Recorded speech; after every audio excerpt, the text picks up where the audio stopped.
Some startups go up, others go down. Welcome to GeekWire's Elevator Pitch, where 3 entrepreneurs pitch their businesses in the 48 seconds it takes to get to the top of Seattle's first skyscraper, the Smith Tower.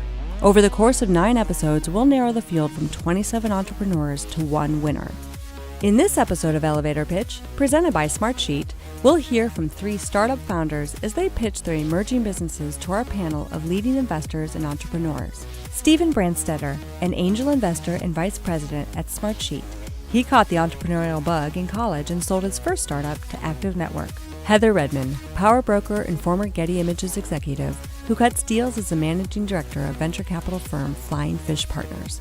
Richard Tait, the motorcycle-riding Scotsman and mastermind behind the hit board game Cranium, who now stirs up new ideas inside Starbucks. The clock is ticking. Jump on board and ride with us on the elevator pitch and find out which entrepreneur has what it takes to make it to the top. My name is Slava Agafonov, and I'm CEO of Energsoft, Inc. Welcome to Smith Tower.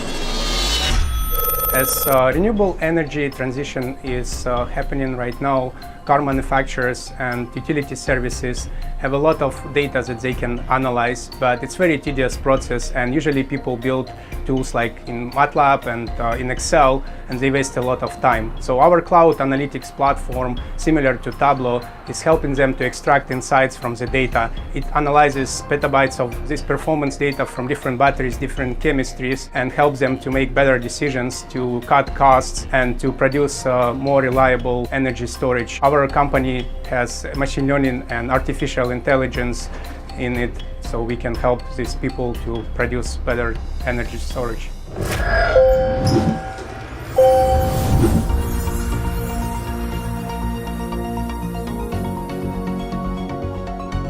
So you provide data analytics around battery usage?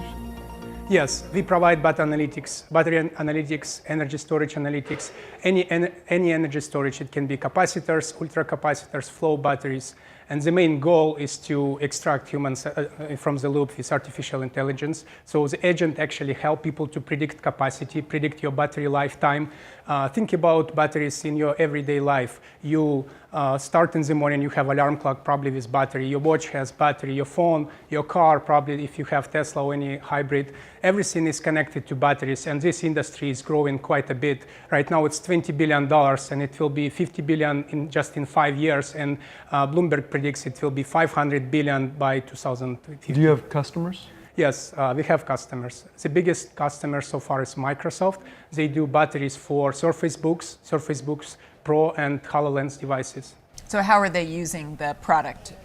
So this is quite interesting because Microsoft is the biggest software company in the world, and they still don't have software that we provide. And they use this software to actually help to predict performance. They have reliability team who actually test these batteries. They collect telemetry from the hardware. They understand how battery perform under stress. Or if you just charge your laptop, if you charge it all day, all months, it's actually a big problem because battery is swelling, and you cannot do it without good testing. So you have to test all these conditions with different temperature, different environment, vibration, any stress test should be done. And big companies have a lot of standards that they need to follow because IEE standards have quite a bit of stuff they need to check for each battery. Describe to me how you determine pricing, and then also walk me through a sales cycle. Like how do you target the customer, and how do you approach them? Right now we have research on each customer. We understand flow that they have for production because each customer is unique. They have different chemistry inside battery, different technologies they use. And we're trying to adjust our cloud platform for the needs of each customer. Usually we start our subscription. It's a subscription service for 1 year, about $25,000, and it can go higher, $100,000, and bigger customers can pay even more. It depends on the scale of the customer, how many devices they have for battery testing, how much telemetry they produce, and things like that. How much is your technology plug and play with a new type of battery versus the amount of customization you need to do for each battery type? Right now, we're trying to focus on the hardware manufacturers, and these hardware manufacturers who actually build devices for battery testing. And we integrate with the top 2 American hardware testers and top 2 in China. 60% of the battery is actually produced in China. So we also targeting this market, and we're trying to make sure that we can get data from these devices, parse it, analyze it in unified form. So when people actually see our tools in visualizations, they don't care which device they use for testing. It's all unified data in one place. They can search, group, analyze, and filter this data. They can go and drill down on each specific cycle of each battery, and they can compare performances between them. And what's stopping a manufacturer doing it by themselves? These manufacturers, they have, almost all of them, they have big expertise in the hardware, but they are not really good with machine learning and software. These tools that people actually use, they export to Excel, and people struggle with Excel. They spend tons of time on building these Excel spreadsheets, and if you have thousands of batteries, like if you are Samsung or Microsoft, there is no way you can do it in Excel or any tools like MATLAB. So we actually automate all this process of data collection, data transformation, and data load into our system. So it's all in the cloud. We can scale quite a bit. We can spin out new machines anytime, and we can support any size of the customer. So are you a software company or a data company? We are machine learning data analytics company, and we want to focus only on data because this is our biggest asset so far. We want to build on top of this data. We want to support any chemistry, any energy storage device in future.